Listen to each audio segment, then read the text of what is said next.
اعوذ باللہ من الشیطان الرجیم بسم اللہ الرحمن الرحیم وبہ نستعین وہو خیر ناصر ومعین الحمد للہ الصلاۃ والسلام علی اہلہا ولعنۃ اللہ علی اہلہا السلام علیک یا ابا عبداللہ وعلی الارواح التي حلت بفنائک علیک منی سلام اللہ ابدا ما بقیت وبقی اللیل والنہار ولا جعلہ اللہ آخر العہد منی لزیارتکم السلام علی الحسین وعلی علی ابن الحسین وعلی اولاد الحسین وعلی اصحاب الحسین الذین بدلوا مہجہم دون الحسین علیہ السلام۔ السلام علیکم ورحمۃ اللہ وبرکاتہ۔ واقعہ کربلا سیریز کی آج 34ویں قسط، اور آج ہم وہیں عاشوراء کے واقعات ہم بیان کر رہے تھے۔ کل امام حسین علیہ السلام کا خطبہ ہم نے بیان کیا تھا، اس کا ایک حصہ کل بیان ہو گیا تھا جب دوسری دفعہ آپ نے خطاب کیا عمر سعد اور اس کے لشکر کو، اس کا ایک حصہ ہم نے کل بیان کیا تھا، اور آج اس کے اگلے حصے سے بات کو شروع کرتے ہیں۔ امام علیہ السلام نے کچھ اشعار اپنی اس گفتگو کے درمیان میں کہے کہ جس کا ترجمہ عرض کر رہا ہوں۔ اگر ہم کامیاب ہوتے ہیں تو یہ کوئی بات نہیں، یعنی یہ کوئی نئی بات نہیں ہے، یہ تو ہم تو ایک زمانے سے کامیاب ہیں، اور اگر مغلوب ہوتے ہیں تو بھی ہم مغلوب نہیں ہیں۔ ڈرنا ہماری عادت نہیں، لیکن دوسروں کے سامنے دوسروں کے ساتھ مقابلے میں قتل ہونا ہماری عادت ہے۔ امام فرماتے ہیں، اے کفران پیشہ لوگوں، خدا کی قسم میری شہادت کے کچھ دنوں بعد ہی، اتنی ہی دیر بعد کہ جتنی دیر میں ایک سوار اپنے گھوڑے پر سوار ہوتا ہے، زمانہ تمہیں چکی کے پاٹوں کی طرح پیس دے گا اور تم کو خوف و ہراس کے دریا میں ڈبو دے گا۔ یہ وعدہ میرے والد نے میرے جد کی طرف سے مجھ سے کیا ہے۔ تم اپنی اور اپنے ساتھیوں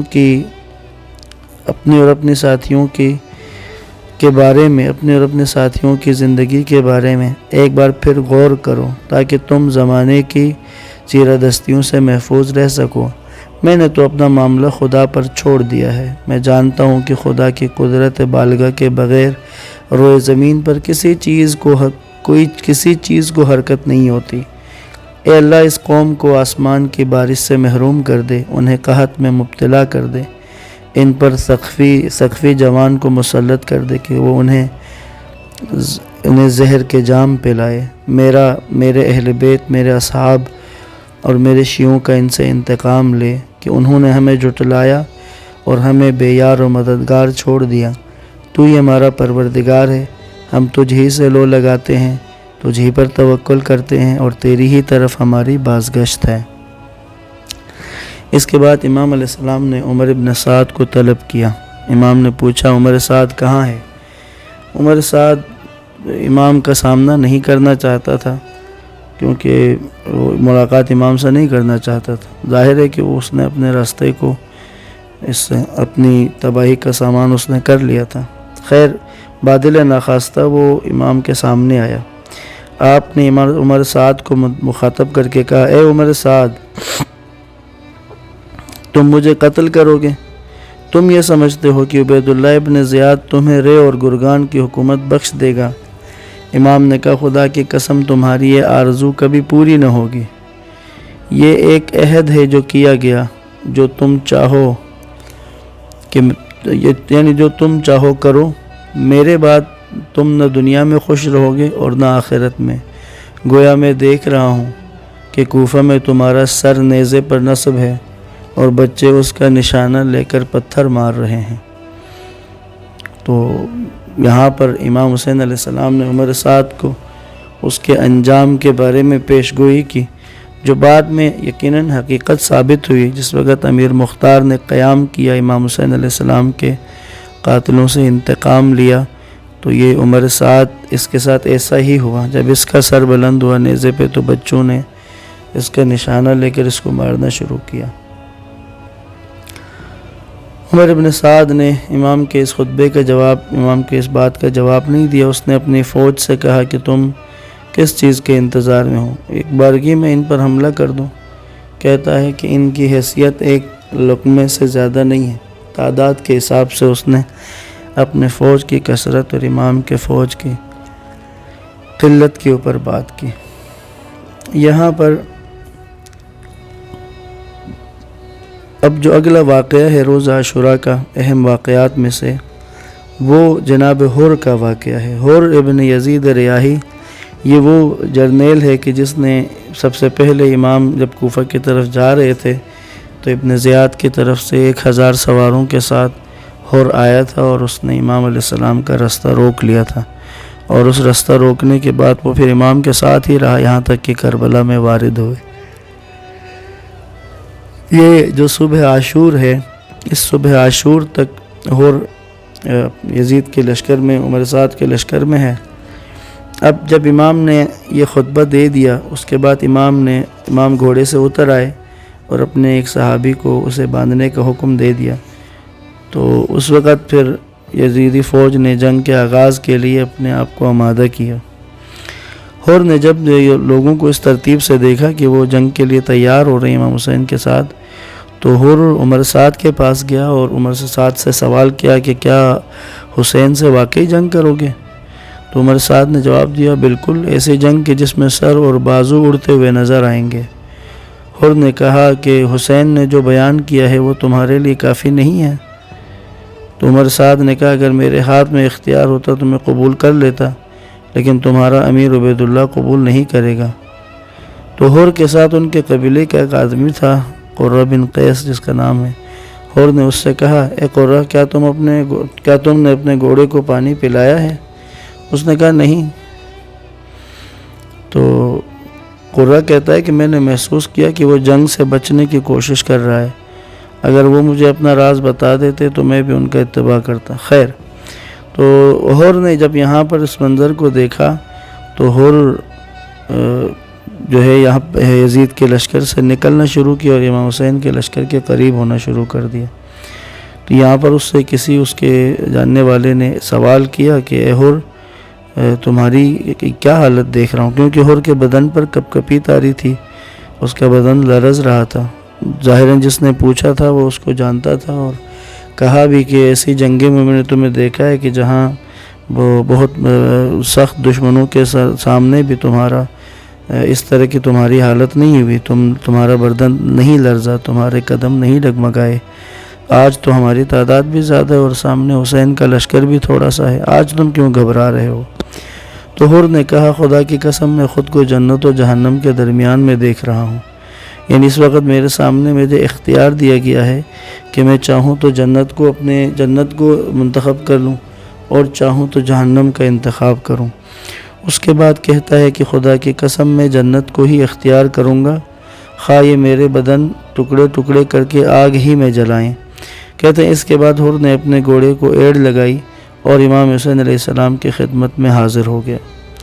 اب یہاں پر حر کے آنے کے بارے میں بہت ساری باتیں موجود ہیں کہ جیسے حر نے اپنے آپ کو اپنی آنکھوں پہ پٹی باندھ لی تھی، اپنے ہاتھوں کو باندھ لیا تھا، اور اپنے ساتھ اپنے بیٹے کو غلام کو ساتھ لیا ہوا تھا۔ اور یہ لوگ جب آئے امام حسین علیہ السلام کے پاس، جب یہ پہنچا تو اس نے امام سے عرض کی، امام سے کہا کہ مولا، اے فرزند رسول خدا صلی اللہ علیہ وآلہ وسلم، میں آپ پر قربان، میں نے آپ کو تکلیف دی اور اس جگہ اترنے پر مجبور کیا۔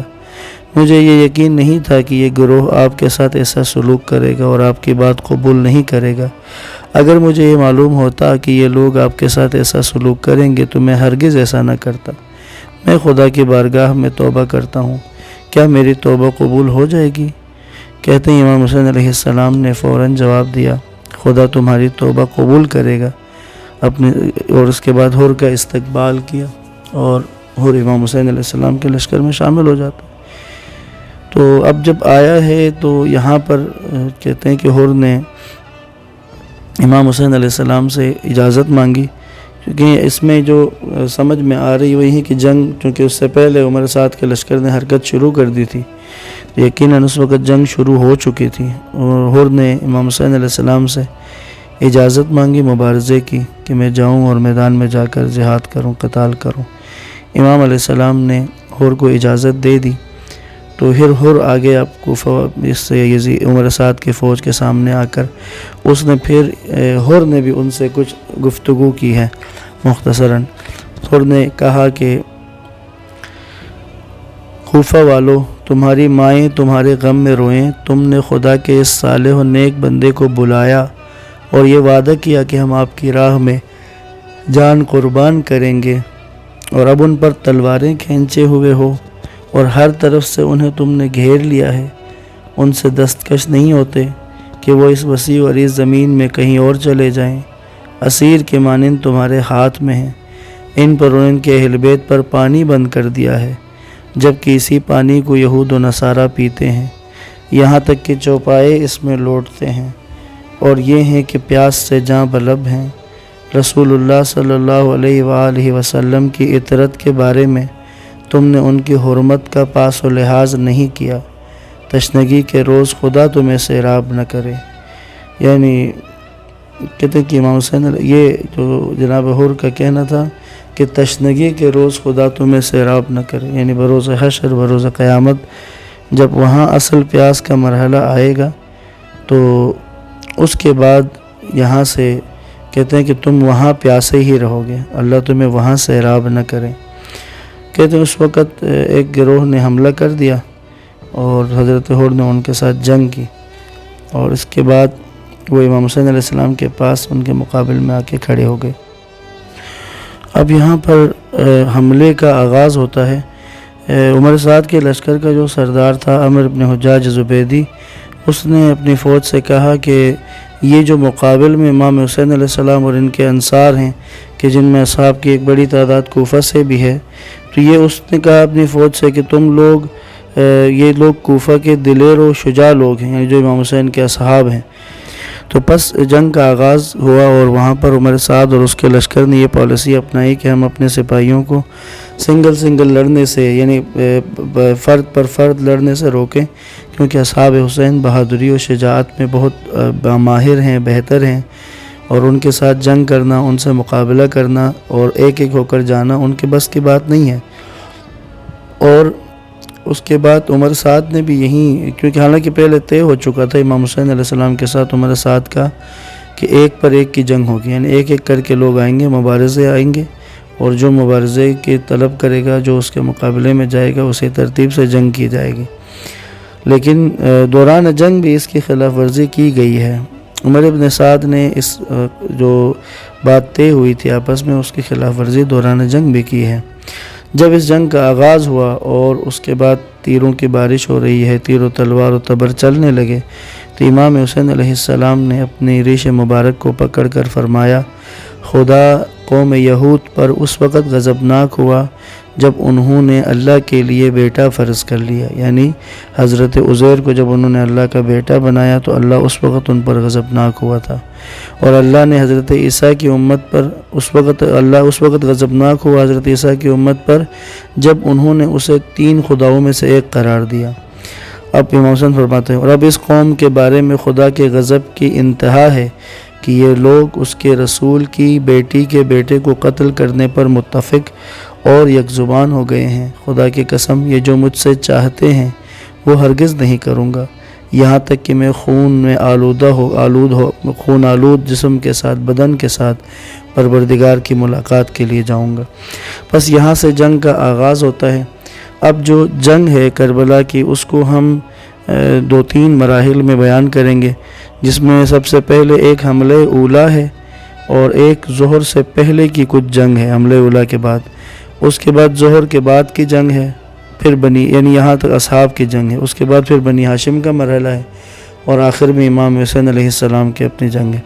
ہم اس کو ترتیب وار بیان کریں گے۔ کوشش کروں گا کہ اصحاب میں سے جس کا بھی نام آئے اس کا بہت مختصر 1-2 جملوں میں تعارف کر کے اس ترتیب سے ہم آگے بڑھیں۔